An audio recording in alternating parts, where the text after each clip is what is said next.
9월 15일 수요일 새벽기도 함께 하나님께 예배드리겠습니다. 찬송가 362장, 찬송 362장입니다.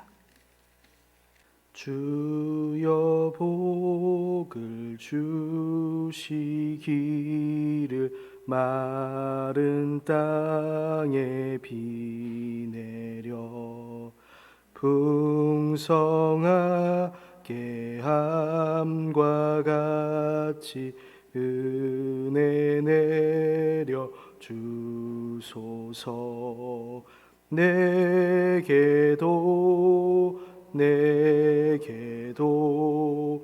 은혜 내려 주소서. 나의 마음 주를 떠나 죄에 빠져갈 때에 은혜로신 아버지여 나를 잡아주소서. 내게도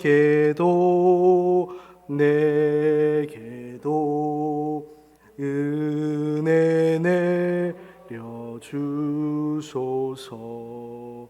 온유하신 나의 주여 내 손 잡아주시고 주의 은혜 갈망하는 나를 불러주소서. 내게도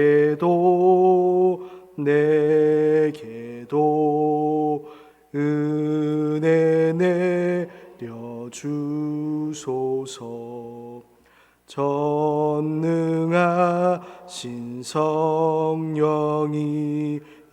나의 귀를 밝히사 능력 있는 주의 말씀 바로 듣게 하소서. 내게도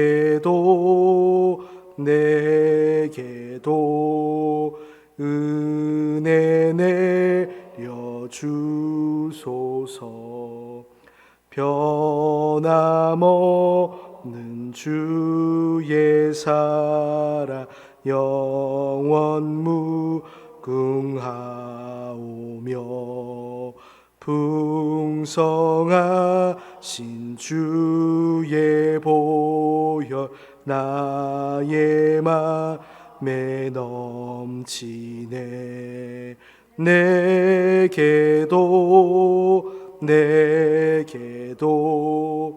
은혜 내려 주소서. 아멘.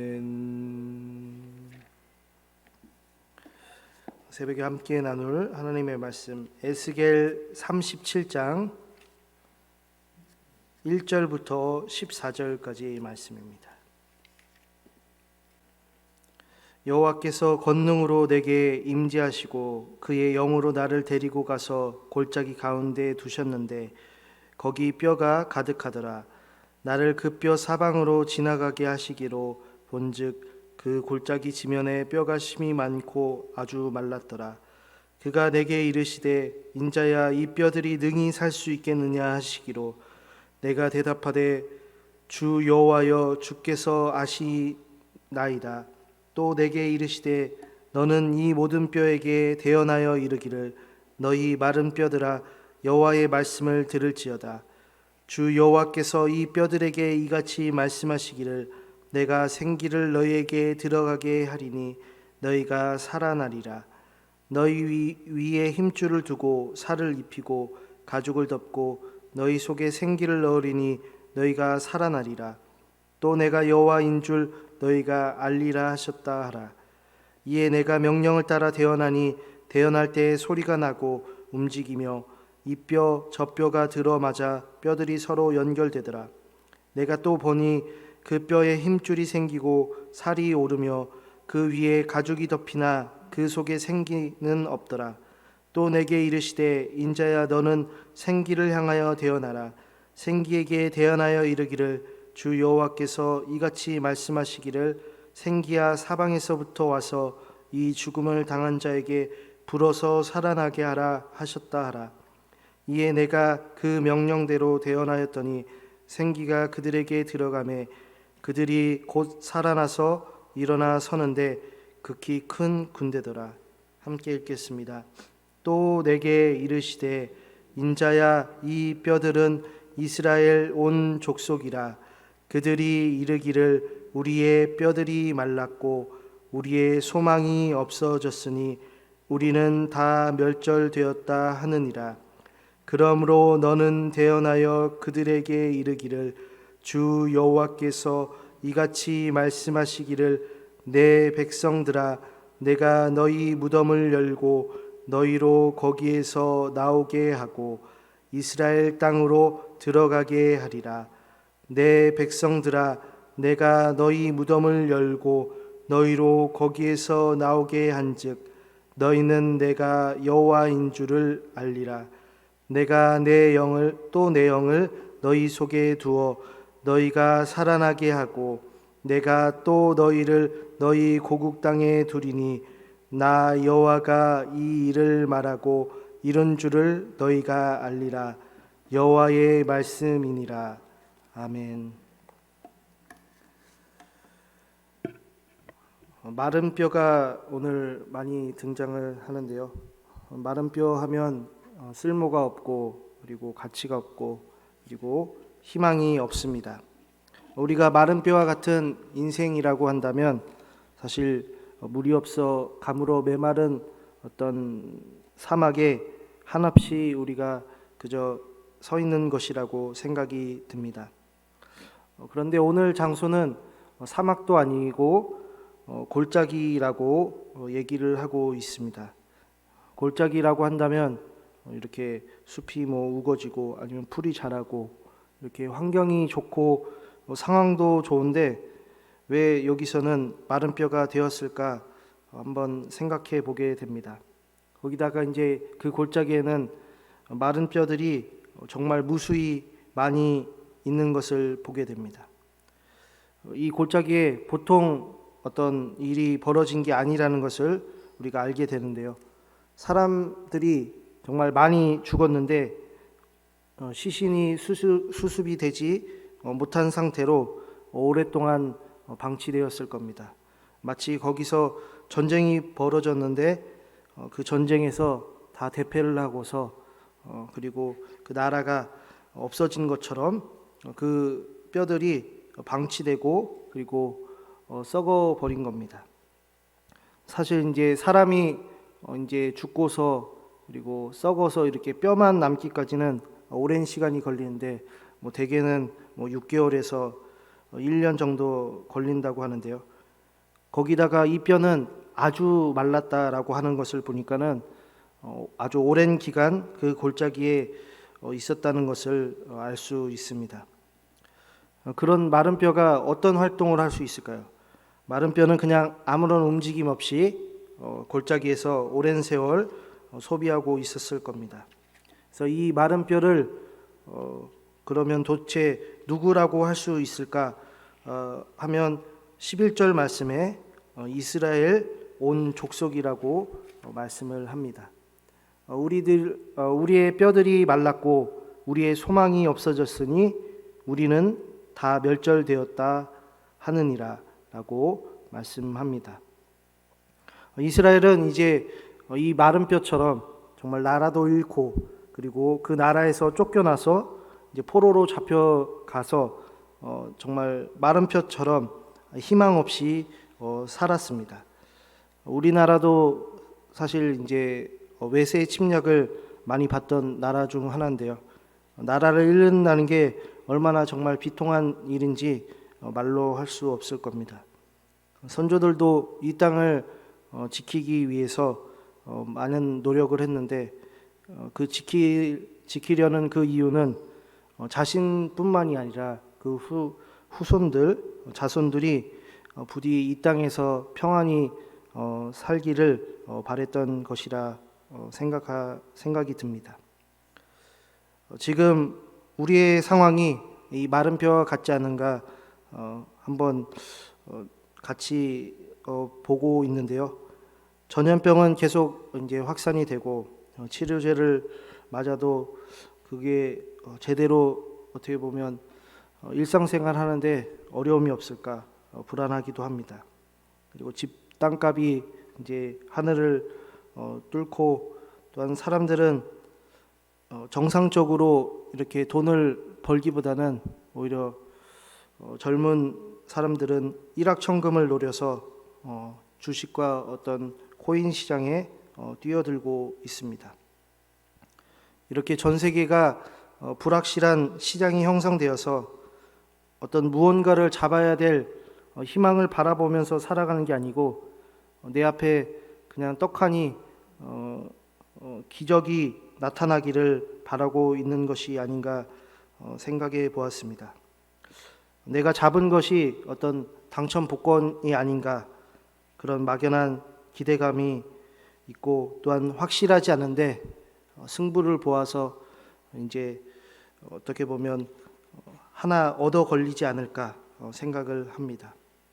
그렇기 때문에 미래에 대한 대비보다는 그런 준비보다는 현재를 살아가는 나를 위해서 모든 것을 쓰고 누리자라는 그런 마음이기도 합니다. 어떤 소망이 없는 그러한 모습들이 오늘 나온 마른 뼈와 같다고 할 수 있습니다. 그런데 하나님은 그 에스겔을 통해서 그 마른 뼈에 힘줄을 주시고 살을 입히고 가죽을 덮고 그리고 생기를 넣으신다라고 합니다. 그러면 너희가 살아나리라고 말씀합니다. 사실 살아난다고 말씀하시기 전에 하나님께서 에스겔에게 질문 하나를 던지는데요. 3절 말씀에 이 뼈들이 능히 살 수 있겠느냐라고 합니다. 그리고 그 질문에 에스겔은 이렇게 대답합니다. 주 여호와여, 주께서 아시나이다. 살 수 있겠습니까? 라고 물어본 질문에 못 삽니다 라는 것이 사실은 에스겔의 본래 심정일 수도 있습니다. 우리가 겪고 있는 상황들이 진짜 살아갈 수 있는 것인지 우리는 충분히 의심할 수 있습니다.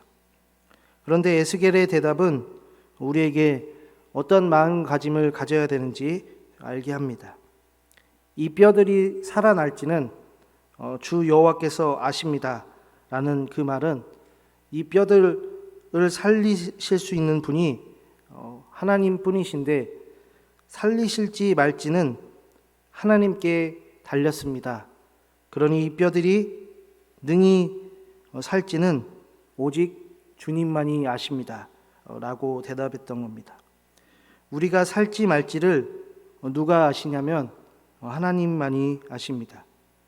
하나님을 모르는 사람들은 사실 우리가 날마다 숨을 쉬는 게 그냥 늘 벌어지는 일이기 때문에 그게 당연한 것처럼 여길 수 있습니다. 하지만 하나님을 알아가면 알아갈수록 우리는 하루하루가 하나님이 살게 해주셔야 우리가 살아갈 수 있다는 것을 깨닫습니다. 가장 기본적인 산소가 이렇게 공급되는 것도, 그리고 우리가 지금 밟고 서 있는 이 땅에 중력이 있어서 활동할 수 있는 것도, 해와 달과 별이 뜨는 것도, 계절이 바뀌고 그리고 하늘에서 비가 내리는 등등 우리가 늘상 보고 있는 모든 것들이 만약 하나님이 일하시지 않으면 우리는 살 수 없다는 것을 깨닫게 됩니다. 그래서 우리는 날마다 하나님께 감사하게 됩니다. 그뿐만이 아닙니다. 14절 말씀에 내가 또 내 영을 너희 속에 두어 너희가 살아나게 하고 라고 말씀을 합니다. 하나님이 그냥 이렇게 시스템을 만들어 놓고 지켜보고 계시는 게 아니고 성령을 우리 가운데 두심으로써 이제 하나님은 이 세계를 이 세계에서 우리를 살도록 하실 뿐만 아니라 이제 죄의 값인 죽음에서도 우리를 살리셨다라는 것을 알 수 있습니다. 우리 인생이 마른 뼈와 같다면 12절 말씀처럼 무덤을 열고 나와야 합니다. 하나님이 우리를 살리셨는데 우리는 희망 없는 곳인 그 무덤에만 있어서는 안 됩니다. 무덤에 있다는 것은 매일같이 신세를 한탄하고 불평을 하고 불만을 내뱉고 거짓이고 위선이고 변명이고 한숨을 가득 담고만 있다면 우리는 스스로 무덤에 있는 꼴이 될 것입니다. 우리 성도님들, 하나님께 감사할 것이 얼마나 많습니까? 우리가 감사를 찾으면 찾을수록 우리는 무덤에서 나와 하나님께로 가는 것이 될 것입니다. 우리가 감사를 더욱 찾을수록 생명을 맛보게 될 겁니다. 그래서 우리 성도님들 삶 속에서 하나님께 정말 감사할 일들이 넘칠 수 있기를 이 새벽에도 간절히 축복합니다. 우리 기도하겠습니다. 하나님, 오늘도 이 새벽에 하나님의 귀한 말씀을 들려주시니 참으로 감사합니다. 마른 뼈와 같은 우리 인생이지만 하나님께서 능히 우리를 살리실 수 있고 또한 우리를 살리신다 약속하셨습니다. 하나님, 이 어렵고 또한 힘들다 하는 그 시기에 우리의 입술이 또한 우리의 마음이 불평과 불만으로 가득한 것이 아니고 그것을 내려놓고서 무덤에서 나와서 하나님께 감사함으로 살아가는 우리가 되길 원합니다. 하나님께 감사할 일들이 우리 성도님들에게 가득 넘칠 수 있도록 하나님이 은혜를 내려 주옵소서. 예수 그리스도의 이름으로 기도합니다. 아멘. 하늘에 계신 우리 아버지, 아버지의 이름을 거룩하게 하시며 아버지의 나라가 오게 하시며 아버지의 뜻이 하늘에서와 같이 땅에서도 이루어지게 하소서.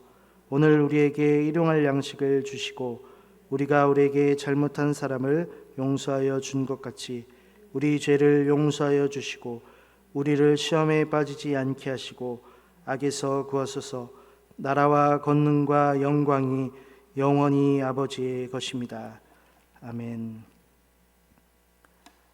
이 새벽에 함께 기도할 때 우리 성도님들과 그 가정의 은혜를 위해서, 목사님과 그 가정의 은혜를 위해서 세계 선교와 또한 개인 기도 제목 놓고 하나님께 나아가겠습니다.